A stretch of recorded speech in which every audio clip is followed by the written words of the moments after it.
안녕하세요. 이 팀장입니다. 오늘은 현재 중고등학교에서 중요하게 다루어지고 있는 주요 과목인 국어, 영어, 수학 중 국어 과목을 가르치는 국어교육과에 대한 이야기를 하고자 합니다. 국어교육과를 꾸준히 지망하는 학생의 비율도 많지만 국어는 우리말이라는 특성상 언어 쪽에 소질이 있거나 국어 과목이 성적이 좋은 여러 학생들이 국어 재미있으니까 국어교육과 이 생각을 한 번쯤 거치곤 하는데, 이러한 학생들도 오늘 이 팀장이 진행하는 콘텐츠를 통해 국어교육과에 대한 정보를 얻으며 진로에 대해 고민해보시기 바랍니다. 그러면 바로 시작해보도록 하겠습니다.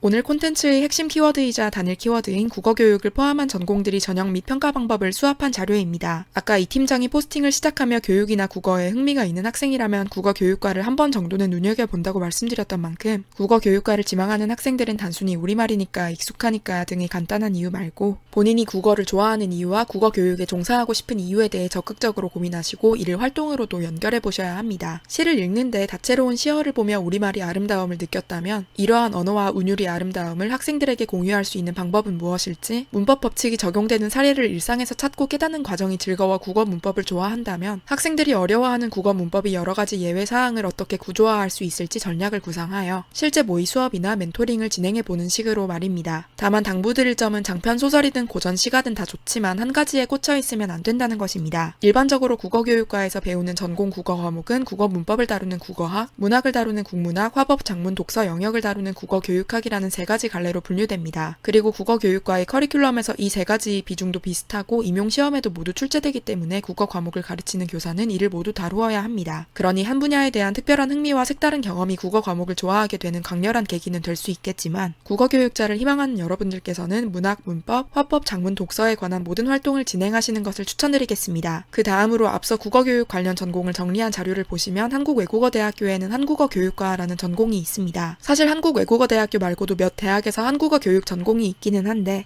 이번 콘텐츠에서는 사이버대학이나 대학원 과정 말고 수험생 여러분들이 고3 또는 N수생 신분으로 많이 지원하실 만한 주요 대학의 전공에 대해서 이야기하고 있으니 한국외국어대학교 한국어교육과만 다루도록 하겠습니다. 요약하자면 한국외국어대학교 한국어교육과는 기존의 국어교육 전공과 외국인에게의 한국어 교육을 목적으로 하는 외국어로서의 한국어교육 전공 두 가지가 합쳐진 과입니다. 전공 심화 과정으로 국어교육 전공과 외국어로서의 한국어교육 전공을 모두 전공할 수도 있고, 둘 중 하나만 선택한 후 한국외국어대학교의 다른 학과를 선택하여 이중 전공을 해도 됩니다. 국어교육 전공 선택 시 교육부에서 수여하는 중등 2급 정교사 자격증을 취득하며, 외국어로서의 한국어 교육 전공 선택 시 문화체육관광부에서 수여하는 2, 3급 한국어 교원 자격증을 취득하게 됩니다. 이렇게 외국인에게 한국어를 교육할 수 있는 자격증을 부여한다는 특색이 있는 학과이기 때문에 이러한 특징을 잘 인지하고 활용하고자 하는 의지가 있는 학생이 학생부 종합 전형에서 더 유리합니다. 물론 국어교육과 전공도 존재하며 이것이 중경외시 라인에서 유일한 국어교육과이기 때문에 여러분이 지원하시는 다른 국어교육과에서와 똑같이 유능한 중고등 국어 교사로서의 이미지를 밀고 나가셔도 안 될 건 없습니다만, 적어도 심화 전공을 이수하며 우리나라 학생들을 대상으로 하는 국어 교육과 타국인을 대상으로 하는 한국어 교육에 어떤 차이가 있는지 분석하고 싶다는 의지 정도는 보여주시는 것이 좋을 것이라고 이 팀장은 생각합니다. 외국어로서의 한국어 교육 전공을 위한 몇 가지 키워드를 추천드리자면, 보편적으로는 최근 BTS로 대표되는 한류 열풍이나 우리나라의 소프트 파워가 증대되는 상황에서 한국어에 대한 관심이 늘어나고, 이에 따라 한국어 교육을 전문적으로 실시하는 교원의 필요성에 대해 논할 수 있습니다. 그리고 다문화 시대 다문화 가정의 비율이 늘어나고 한국에서 체류하는 이주 노동자도 증가하는데, 이러한 흐름에 대응하는 현행 한국어 교육의 실태와 문제점에 대해 비판의식을 제시할 수도 있고요. 사실 교육에서는 학습자에 대한 이해가 필수적이라 한국어 교육을 위해서는 학습 대상자인 외국인들에 대해 확실히 이해하셔야 하는데, 그렇기 때문에 국어 교육과를 꾸준히 노려온 학생보다는 외국어 관련 전공, 국제학부, 영어 교육과 등을 지망하여 외국에 대한 관심이 많고 어느 정도의 외국어 능력이 보장된 학생들이 생활기록부에 더 어울리는 전공이기는 합니다. 특히 제2외국어나 다계국어를 할 줄 아는 학생들은 영어를 모국어로 사용하지 않은 외국인을 대상으로 하는 한국어 교육에 대한 의지를 보이며 블루오션을 개척하셔도 좋겠습니다. 아니면 한국외국어대학교에 초점을 맞추어 다른 종합대학교의 사범대학에는 잘 없지만 한국외국어대학교 사범대학에는 존재하는 독일어 교육과 프랑스어 교육과 등에 대한 흥미를 보이며 제2외국어 교육과 한국어 교육을 둘 다 느끼고 싶다는 목표를 제시하거나, 사범대학 외에도 외국의 문화에 대해 다면적으로 이해할 수 있는 한국외국어대학교의 다른 단과대학의 전공을 이수하며 종합적인 시각을 기르고 싶다고 진로 계획을 짜 보셔도 되겠습니다. 마지막으로 국어교육과를 지망하는 학생들은 보통 국어국문학과에 같이 지원하고는 하는데 이러한 학생들을 위해 이 팀장이 국어국문학과와 국어교육과를 비교해 보도록 하겠습니다. 국어교육과에서도 국어국문학과의 전공 과목을 배웁니다. 차이가 있다면 국어교과에서 학생들의 의사소통 기능을 위해 가르치는 화법, 작문, 독해는 국어국문학과에서 다루지 않습니다. 그리고 국어과 교육론이나 국어과 논리 및 논술, 교직 과목처럼 국어 과목을 중고등학생에게 가르치기 위한 방법론이나 교육학 파트도 국어교육과에서만 다루겠죠. 또 국어교육과에서는 국어의 한 분야가 아니라 여러 부분을 폭넓게 다루기에 한 가지 분야만 연구하고 싶은 학생은 국어국문학과, 글을 쓰는 것이 좋고 창작의 욕구가 있는 학생들은 문예창작과 등으로 진학하시기를 추천드립니다. 국어를 좋아하는 것이 너무 명확하게 드러나는 학생들이 종종 찾아오는데 국어국문학과를 추천드리면 인문대학의 취업 현실에 대해 우려하시며 국어교육과는 어떠한지 물어보시는 경우가 많습니다. 실제로 이러한 이유에서인지 국어를 좋아하는 학생들 중 상위권은 국어교육과에 주로 유입되어 국어국문학과보다 국어교육과의 입결이 높은 편이고요. 현실적으로 국어국문학과를 비롯한 어문 계열이 취업을 하는 사실이나 이는 사실 대부분이 문과 계열 학과에서 공통적으로 발생하고 있는 현상이니 여러분들은 전공 분야를 추가적으로 연구하실 것이 아니라면 복수 전공 등을 통해 새로운 진로를 개척하셔야 한다는 것도 알아두셨으면 좋겠습니다. 사범대학도 상황이 그렇게 좋지 않고 특히 국어교육과의 경우 치솟는 국어 과목의 경쟁률로 인해 국어교육과 재학생 및 졸업생들이 국어교육과 진학을 만류하고 있다는 것을 넘어서서 둘을 적나라하게 비교해보자면 사범대학보다는 오히려 국어국문학과 학생들이 진로를 고민하는 시기가 빨라서인지 사회에서 더 다양한 곳에 진출해 있기는 합니다. 아무튼 실제로 이 팀장이 만류에도 불구하고 인문대 진학은 안 된다, 교원 자격증을 따야겠다 하고 국어교육과에 뛰어든 문학소년, 소녀들의 경우에 여러 고생을 하기도 했다는 점으로 미루어 보았을 때 취업을 떠나 일단 학과에서 최소 4년을 보내야 하니 본인이 성향에 대한 고민이 필요한 시점이라 생각합니다. 그리고 정말 마지막으로 조바심에 말씀드리는 사항이지만 국어교육과를 지원하는 학생들이 전략적으로 교직 이수를 노리고 국어국문학과에 진학을 하곤 했는데 교원 양성체제가 개편되며 교직 이수의 문이 점차 좁아지고 폐지도 논의되고 있으므로 학과를 낮춰서 국어교사라는 목표를 달성하기 위해서는 사범대학이 다른 전공에 지원하셔야 국어교육과를 전공할 수 있다는 것도 명심하시기를 바랍니다. 오늘의 콘텐츠가 도움이 되셨기를 바랍니다. 감사합니다.